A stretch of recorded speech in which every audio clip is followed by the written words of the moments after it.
Okay, here we have a proportionality question where we have two quantities which are inversely proportional to each other. Okay, so what this means, inversely proportional, means in sort of proportionality language is that f, the frequency, is proportional to 1 over w. And remember, we can write that as f equals k over w. Okay, if f equals kw, what we now do is substitute in these values. Okay, so instead of f, I'm going to write 1,500. Okay, so we've got 1,500 equals k divided by w, and w in this case is 200.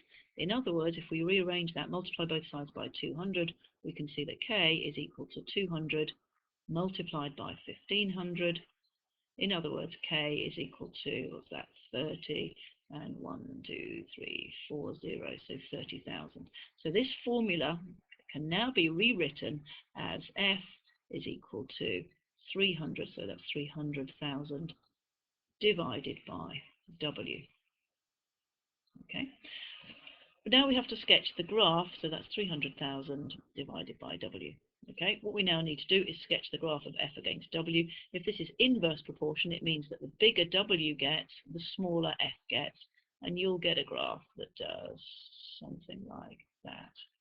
Okay, it now says the wavelength is 1,250 meters. What's the frequency? Well, we've got this relationship now between the frequency and the wavelength, where f is 300,000 divided by w. So we can just write that again. So f is 300,000 divided by w. Question now says, if the wavelength is 1,250, what is f? Well, f then is going to be 300,000 divided by 1,250, and if we just get our calculator out, it means you've got to do 300,000 divided by 1,250, which comes out as 240 kilohertz. Okay, so the frequency is 240 kilohertz.